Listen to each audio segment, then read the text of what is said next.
Imagine getting up every day full of energy as if you were in your 20s again. What would that be like? What would it be worth to you? What is your health worth to you? Think about it.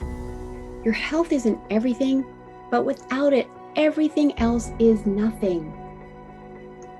And yet, too many of us are taking it for granted until something goes wrong. And no one wakes up hoping to be diagnosed with a disease or chronic illness. And yet, we've never been taught how to be proactive in our health through our school or public health. As a registered health coach and integrative health practitioner, I believe it's time this information is made available to everyone. Combining new knowledge around your health and the ability to do my functional medicine lab tests in the comfort of your own home will allow you to optimize your health for today and all your tomorrows. Don't wait for your wake-up call. Welcome back to another episode of the Don't Wait for Your Wake-Up Call podcast. I am Melissa Deely and I am your host. And today I want to share with you a beautiful testimonial that I have just received from a student that has come through our Amplify Impact Academy training programs. And she says, if you're seeking a transformative program to master hypnosis, look no further than Melissa and Billy's NLP Plus practitioner training. Their comprehensive approach goes beyond traditional teaching methods, providing a rich foundation in both theory and practical application. The structured curriculum combined with their expert guidance creates an environment where learning feels natural and intuitive. As a physician with extensive experience in holistic healthcare, I was particularly impressed by their ability to bridge clinical knowledge with mind-body techniques. The skills I gained have proven invaluable in my practice, offering new pathways to support patient healing. Melissa and Billy's dedication to excellence and student success makes this program truly exceptional. Whether you're a healthcare professional or someone passionate about helping others, this training will exceed your expectations and equip you with powerful tools for transformation. Dr. Kim Gordon, MD, CEO and founder of BHETC, Maryland. And I started with that particular testimonial today because the training that we teach has so much to do with mindset and the power of our mind, the power of our thoughts. And today's episode, I want to share with you the power of your mind, the placebo effect, which you've likely heard of, the nocebo effect, which you may not have heard of, and owning your own healing story. We'll talk about how both of these effects work and why being discerning about the information you accept as truth is crucial, and how to take control of your own healing rather than inheriting someone else's story. So let's start off first with the placebo effect and the mind's healing power. The placebo effect is one of the most fascinating phenomena in medicine and psychology. It's the idea that when you believe a treatment will work, even if it's just a sugar pill or a saline injection, your body responds as if it's real. Studies have shown that patients given a placebo often experience real improvements in pain or depression and even symptoms of chronic illness. In some cases, the brain releases endorphins, dopamine, and other healing chemicals, mimicking the effects of actual medication.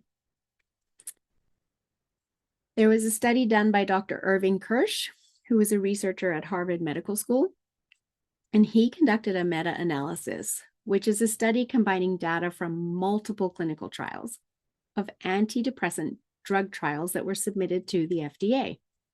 And his research found that about 75% of the improvements seen in patients taking antidepressants could also be attributed to the placebo effect, i.e., because they believed they were taking a drug that would help their depression improved. The difference between the actual drug and placebo was small and often clinically insignificant, especially in mild to moderate depression cases. Patients who believed they were taking an antidepressant showed real symptom relief, even if they were just taking a sugar pill. The study example was from 2008, and published in the Journal of American Medical Association. It examined clinical trials of Prozac, Effexor, and Paxil, and found that the placebo groups improved nearly as much as the drug groups, particularly in cases of mild to moderate depression. For severe depression, antidepressants did show a more significant effect.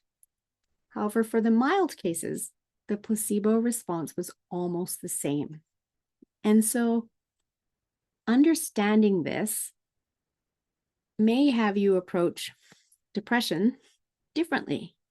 And perhaps going to the drug isn't the first place you start.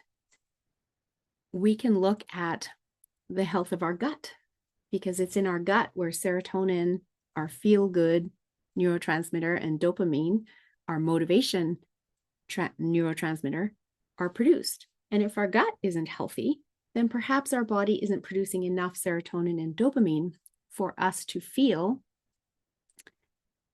motivated and happy in life. And when we understand that it's the placebo effect that is getting equal results to a chemical drug, which has long-term side effects, perhaps we can look at different solutions. And why does this work? The key here is literally the belief and the expectation. When the mind is expecting healing, the body follows suit. This is why hope and optimism and trust in the healing process can be just as important as the physical interventions themselves. There have also been placebo surgeries, where patients who believed they had received a surgery reported the same improvements as those who actually had the surgery. There was a landmark investigation led by Dr. Bruce Moseley, which was published in 2002. And it evaluated the efficacy of arthroscopic surgery for osteoarthritis of the knee. And this randomized placebo-controlled trial involved 180 patients who were assigned to one of three groups. The first group was an arthroscopic debridement group. These patients underwent arthroscopic surgery to remove damaged cartilage or bone. The second group, the arthroscopic lavage group, in these patients received a procedure where the knee joint was flushed with fluid to remove the debris. And the third group was the placebo group. They received incisions to mimic the surgery. However, they did not undergo any actual surgical intervention. There were 60 patients in each group, and over a follow-up period of 2 years, the study assessed outcomes related to pain and knee function. And remarkably, the results indicated no significant differences among the three groups. Patients in the placebo group reported improvements in pain and function comparable to those who underwent actual surgical procedures. This finding suggests that the perceived benefits of the surgery may be largely attributed to the placebo effect rather than the surgical intervention itself. And this study has had a profound impact on the medical community's understanding of the placebo effect in surgical procedures, and has led to increased scrutiny regarding the necessity and the efficacy of certain surgical interventions for knee osteoarthritis. And I share with you just so you can understand the power of our mind when it comes to our healing journey. If we believe the sugar pill we are taking is an intervention that is going to have us feel better or heal, or we believe the surgery we are undergoing is going to resolve the problem that we're experiencing, and then it happens, you can see the power of our mind and our belief. Now, the flip side of that is the nocebo effect. This is when negative beliefs make us sick. So if you believe something will harm you, it often does. And in this case, if a doctor tells a patient they have 6 months to live as part of their diagnosis, and that patient accepts that as the truth, their body may start shutting down accordingly, even if there was a chance of recovery. Because the program, the story they're running in their mind is, I only have 6 months to live, cancel, cancel, cancel. And our mind is so powerful. Our mind brings that into our reality. And there is research evidence around this as well. In one study, patients were told they might experience side effects from a medication, and they developed symptoms, versus the group with the sugar pill. They also developed side effects simply because they were told that they might, and yet they were only given a sugar pill. Our unconscious mind is incredibly powerful, and it doesn't distinguish between real danger and perceived danger. If we accept negative beliefs about our health without questioning them, they can manifest physically. How often does this happen when a woman is told that she will get breast cancer because her mother had it, her sister had it, etc., etc., etc.? We know, due to epigenetics, that only 5 to 10% of dis-ease is genetic. The other 90 to 95% is entirely impacted by the environment. The nutrition that you're getting, your toxic load, your stress levels, your exercise, how much sunshine you're getting, how much time outdoors, etc., etc. And yet, for many years, there was a belief that breast cancer was genetic, and women were being told over and over again, take prevention, have a mastectomy. Your mother had it, your sister had it, just avoid it, have a mastectomy. And that is entirely wrong. What we should be doing instead is teaching those women how to shift their lifestyle factors in order to minimize their risk, rather than telling them they will get breast cancer, cancel, cancel, cancel, and having that belief, that story they start running in their head, the fear that comes with that, bring it into their reality. And that's what's been happening in many, many cases. It doesn't have to be that way when we understand this, and we can choose a different way. So we must be discerning about the information we accept. And in today's world, we're constantly bombarded with health information. Some of it's helpful and some of it's harmful. It's critical to be mindful of the beliefs we adopt, especially when it comes to healing. So with doctors and diagnoses, medical professionals provide valuable insights, absolutely, and they are human too. If you receive a diagnosis, ask yourself, is this the final word? Is there room for improvement? Where can I get a second opinion? What other paths to healing are there? And be open and be curious. Other people's stories you need to be cautious of as well. Just because someone else had a tough healing journey, it doesn't mean your experience will be the same. Find people that had an easy healing journey. Look at the difference. What was different about them? It was probably their mindset and their belief in their ability to heal, and choose to take on that story, the empowering story that's going to serve you, as opposed to the fearful story. So be very cautious about taking on other people's fears and limitations as your own. And you also need to, of course, be careful of media and social influence. The constant exposure to fear-based health narratives, whether through the news, social media, or even well-meaning friends, can program your unconscious mind to expect the worst. Fear tanks our immune system at a time when we need it the most. Choose to create your own story and stay out of fear in your healing journey. I realize that is easier said than done. However, it can be done.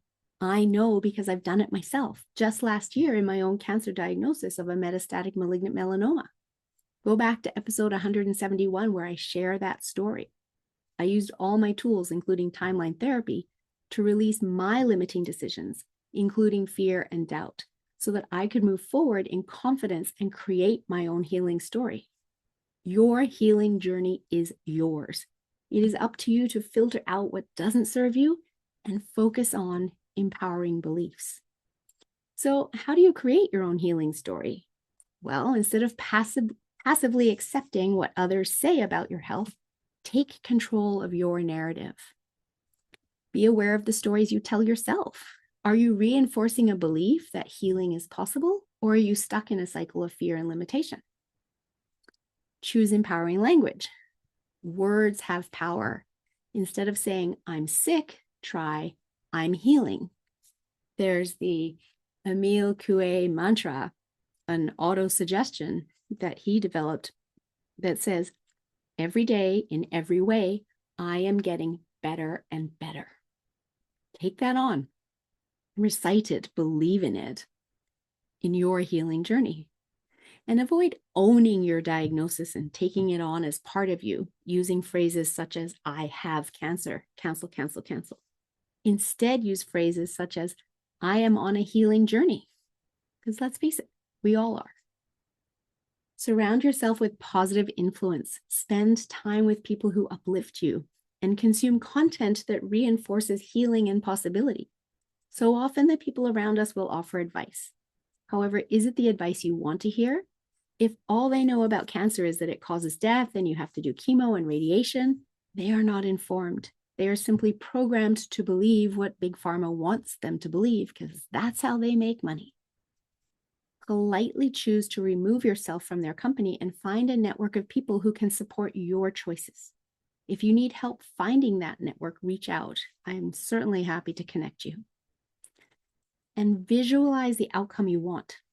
Athletes use visualization to enhance performance, and you can do the same for healing. I was actually taught this as a teenager by my swim coach to visualize myself swimming up and down the pool. And I did that then, and I use it now. Picture yourself healthy, vibrant, and thriving. Your unconscious mind is the home of your imagination, and it doesn't actually know the difference between what it imagines and reality. As an example, I want you to close your eyes for a minute, as long as you aren't driving, and it is safe to close your eyes, that is. Imagine it's a really hot summer day, and you're thirsty. You go into your kitchen, and you open up your fridge, and you feel the cold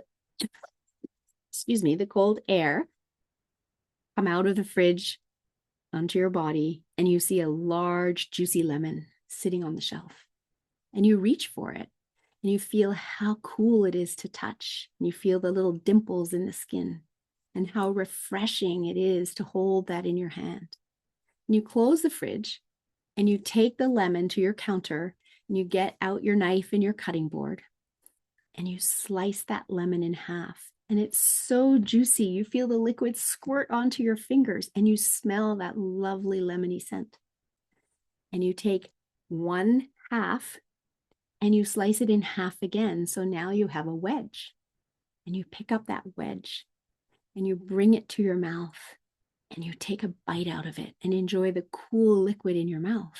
It's so refreshing. Now, open your eyes again. How was that experience? Did you have saliva start flowing in your mouth? You did, didn't you? Because even though you didn't really have a bite of lemon, your imagination is so powerful that your body responded.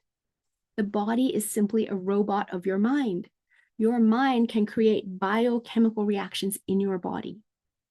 And this happens from simply creating saliva flow to healing your body. Visualize what you want and you can achieve it. You cannot waver though. You have to maintain the focus on what you want and be 100% committed to it. You also want to seek out practitioners who align with your beliefs. Work with healthcare professionals who encourage optimism and empowerment rather than the fear-based narratives. No discredit to our doctors. They all got into the profession to help their patients. However, medical schools are not yet teaching the power of the unconscious mind. Instead, they are trained to be realistic with patients and not give false hope. However, when it comes to diagnosis and life expectancy, I take false hope anytime.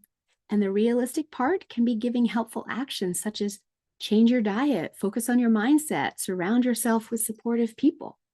When we have hope, what is false hope anyway, right? When we have hope, it supports us in taking action towards our goal of regaining our health. We will be able to create our own healing story.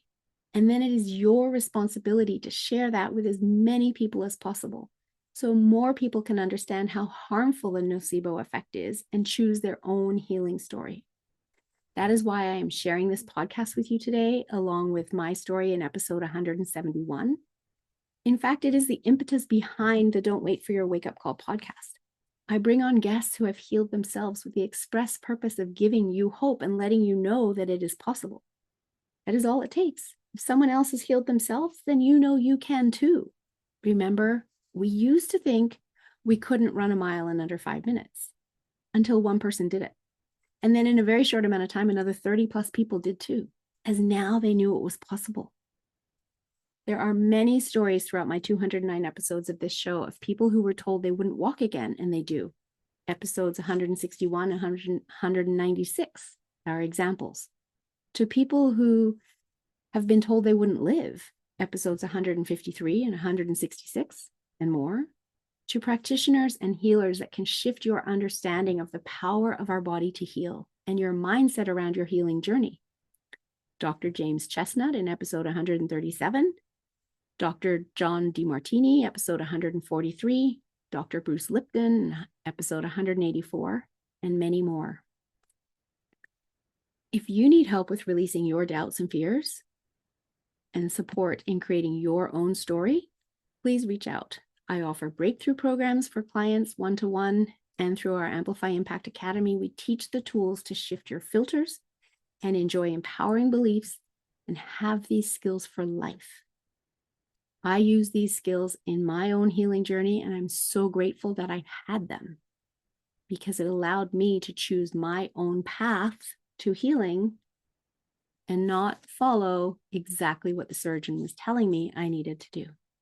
And I was back skiing a week after my surgery, and both surgeons were shocked at how well my body healed because I wasn't full of toxins. So I just want you to know that the mind is not separate from the body. It is a key player in your healing journey. And whether you experience the placebo effect or the nocebo effect often depends on what you believe to be true. So be discerning. Choose your beliefs wisely. And most importantly, write your own healing story, one where you are in the driver's seat of your health and well-being.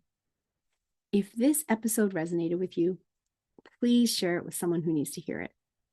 And if you haven't already, hit the subscribe button and leave a review. It helps more people discover the power of the mind-body connection. And thank you for tuning in each and every week, caring enough about your health to be here to learn. And until next time, take care and be well. I'm excited to share with you a new program in 2025 that my training partner, Billy Admi, and I are launching. It is taking place in Q1 2025, and it will bring you to a master practitioner level of NLP, timeline therapy, hypnotherapy, and NLP results coaching. And what this means is with this level of training, you will be able to guarantee your client results to them in writing. And no one else can do that as a coach. So it's very powerful. Throughout the 90 days, we won't be working together daily. However, we have trainings every week. You will be meeting your unconscious mind, designing your destiny, learning self-hypnosis and higher self-hypnosis, getting a 3-day designation in the Krasner style of hypnotherapist and start working with clients right away. Then we go into our 8-day practitioner level training of NLP, timeline therapy, hypnotherapy, and NLP results coaching. And we end with the master practitioner level of those 4 modalities as we continue to build your skills. Everything builds on itself all the way through the program. On the weeks that we don't have trainings, we have student check-ins, office hours where you can come, get your questions answered, and get the support that you need going through these programs. These designations are valid in 40 countries around the world, and all of this work is done on Zoom live with lots of experiential practice for you to be able to feel comfortable with the techniques when you complete the trainings. And lastly, because we teach it to you on Zoom, you can then go out and work with your clients on Zoom, which makes for a very low startup cost for you to literally be able to start working with clients immediately upon your successful completion of the training. For more information, check out the link in the show notes below.